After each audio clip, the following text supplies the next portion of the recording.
स्वर की देवी कहे जाने वाली स्वर कोकिला लता मंगेशकर ने आज के दिन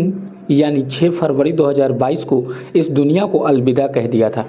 पूरे देश में आज लता मंगेशकर की पुण्यतिथि मनाई जा रही है, तो वहीं धर्मनगरी अयोध्या में मुख्यमंत्री योगी आदित्यनाथ के मनसानुरूप लता मंगेशकर चौक का निर्माण किया गया है, जहां लता मंगेशकर द्वारा गाए गए राम भजन को श्रद्धालु 24 घंटे सुनते हैं। इसके अलावा लता मंगेशकर की स्मृति में उस चौक पर 14 टन वजन की एक बीड़ा लगाई गई है, जिसमें माता सरस्वती के चित्र उकेरे गए हैं। दूर दराज से श्रद्धालु जब अयोध्या पहुंचते हैं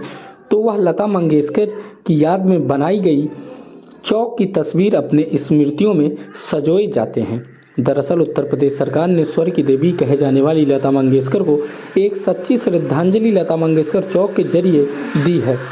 रामनगरी आने वाले श्रद्धालु लता मंगेशकर की खूबसूरत चौराहे पर उनकी आवाज़ को भी सुनते हैं और मां सरयू के तट पर स्थित मार्मिक और खूबसूरत लता मंगेशकर चौक पर तस्वीरें भी खिंचवा कर अपने पास रखते हैं। जानिए क्या कुछ कहा स्थानीय संतों ने। भारत रत्न सुर साम्राज्ञी स्वर्गीय लता मंगेशकर जी की आज प्रथम पुण्यतिथि है।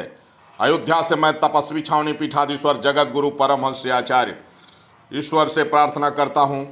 कि उनको अपने चरणों में स्थान दें, और ईश्वर से मैं ये भी प्रार्थना करता हूँ कि फिर से ही हमारे ही भारत की पावन धरा पर लता जी का फिर से जन्म हो। लता जी ने देश के गौरव को बढ़ाया है। लता जी पूरे भारत ही नहीं अपितु पूरे विश्व में लता जी का मुकाबला कोई नहीं कर पाया, और लता जी हमेशा यादों में बनी रहेंगी और हमारा देश सदैव लता जी को याद करता रहेगा। मर्यादा पुरुषोत्तम भगवान श्री राम की पावन जन्मभूमि अयोध्या में सरयू के किनारे एक जो नया घाट था उसका लता मंगेशकर चौराहा भी कर दिया गया है। मैं अपने जो है केंद्र सरकार आदरणीय श्री योगी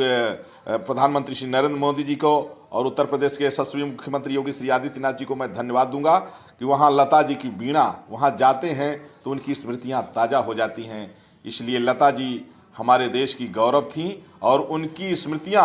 भले वो शरीर रूप से ना हों, लेकिन उनके जो दिव्य स्वर हैं वो सदैव गुंजायमान हैं, गुंजायमान रहेंगे। स्वर की देवी कही जाने वाली, संगीत जगत में अपना अमिट छाप छोड़ने वाली आदरणीय स्वर कोकिला लता मंगेशकर जी का आज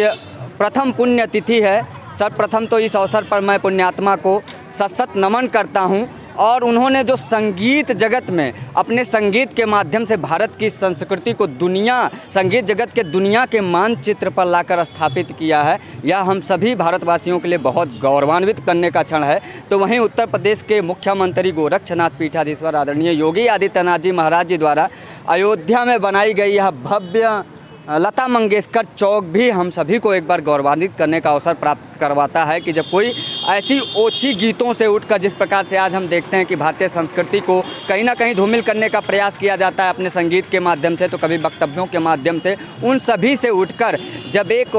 महिला शक्ति ने संगीत जगत में अपना भारतीय संस्कृति के प्रचार प्रसार में तथा राम भजनों के माध्यम से दुनिया में अमिट छाप छोड़ा, तो वहीं सरकारों ने भी अपनी भूमिका निभाते हुए अमिट छाप छोड़ते हुए उनका स्मृति द्वार यहाँ बनाया, और साथ ही श्रद्धांजलि हम सभी उनको श्रद्धांजलि देते हैं।